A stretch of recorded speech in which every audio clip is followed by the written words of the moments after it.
What's happening, YouTube? Today we're gonna make this wading pool for kids to a extravagant or like a pond, like for your backyard. Here we go. First things first, make sure to subscribe to my channel, hit the like button if you want to get one of these. I'll link this down below. I'll link everything in the description, whatever we use today. So go ahead and check that out. Here we go. So basically, we have this wading pool, and Poposoap sent us a waterfall feature and also a fountain. And today we're gonna install it on our brand new pond that we've just created. Let's go ahead and show you how I did it. So this is the fountain. It comes with this box and it has little balls inside, kind of like a filter inside of it. And basically, I think this is just to help circulate the water inside the box. And it has these two filters, cover, blue and black on there. It also comes with a 40-watt pump. You just have to route the cable like so, and then clip the cover with the four sides. Next step is to install the control valve, the T system. It's all pressure fitted, so it's easy to install. You will then have to use the extension so it goes up higher. And then it comes with three different types of head. One single fountain style, one that's kind of like a sprinkler type, which you can unscrew and it'll make your water disperse more. And then there's the double-sided type of sprinkler. Now both pumps, you can increase the water pressure or decrease it by just flipping the lever like this. All of the pumps also has a filtration system. To install a hose, you just screw it on top like so with the 90. Again, just showing you the specs on the back that it is a 40-watt motor. And finally comes with this bag to kind of put everything together and also filter big things coming into it. The other side of the pump will just go to the waterfall blade system like so.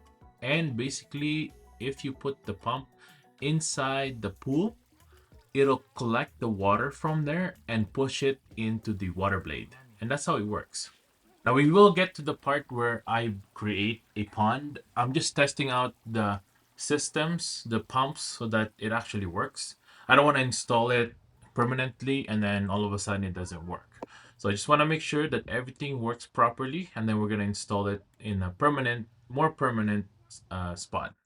Earlier we had I showed you the test for the double-sided fountain. Now this is the single one. Now let's switch it to my favorite one, which is the little sprinkler head like so, which you can adjust to make the flow wider or smaller. Now that we got all the technical stuff out of the way, let's go ahead and dig our hole.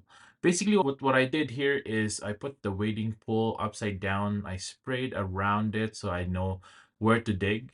And then I'll have to dig out about a foot down so that all the full wading pool would be underground. Once I've done that, basically you just have to root the hose inside the ground here, right beside the wading pool, so that the waterfall will just sit right on there. And then we just plop the sprinkler head right in the middle, and pretty much that's the whole design. It's a pretty simple setup really, but I wanted to make the waterfall a little bit higher so you could see more of the flow of the water. Right now we're just testing it again, during the construction of it. Of course, something might get nicked and broken or whatever, so we're just gonna test it again. It still works, we're good to go. So I'm gonna install this little kind of platform to make the waterfall blade higher.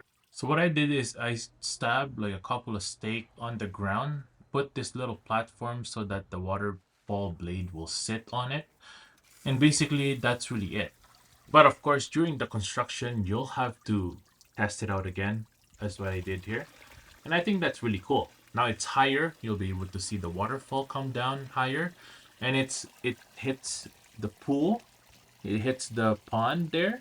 So it's not coming out. So that's really good. It's a good spot for it.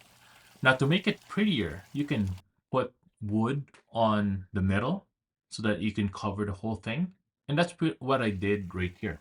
Now these two pumps do need power, like a 120-volt AC power. Poposoap actually has solar panels that you can purchase separately so that it'll turn on by itself without any power and it'll just take the power from the solar panels. That's really cool. We don't have that today, so I just tested out with a battery pack instead. Of course, a couple of finishing touches. All I used here is the rocks that I got from Home Depot. They're $6 rocks, nothing too crazy, right? So just put it around the pond here, as you could see there. And I put actually rocks, pebbles inside the pond itself. So that actually kind of gave it a depth of feel. Like it looks like the pond is deeper now. And that's really it. It's pretty cool. I really like the waterfall and the sprinkler. Not hearing a sound, like it feels like you're in a tropical place. There's water in your backyard, and it's super simple, one day job. Um, if you have all the tools, of course, super easy to install. I mean, I don't like the blue part because the wading pool. You could opt in to buy a pool, kind of just a plastic pond to create an actual pond. But once the rocks are in, it kind of doesn't, it kind of just blends in. So I don't mind it at all.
So thanks for watching, everyone. I hope you enjoyed that little tutorial on how to create a pond from a wading pool. If you learned anything from this video, comment down below. If there's something that I could have done better, please comment down below so I could do better or maybe make this pond a little better. If you want to get Poposoap, sump pumps, and fountain and waterfall, it'll be down below as well. So go ahead and check that out. I definitely recommend it so that you can create a water feature for your new pond. Thanks for watching, everyone. I'll see you guys next time. Peace out.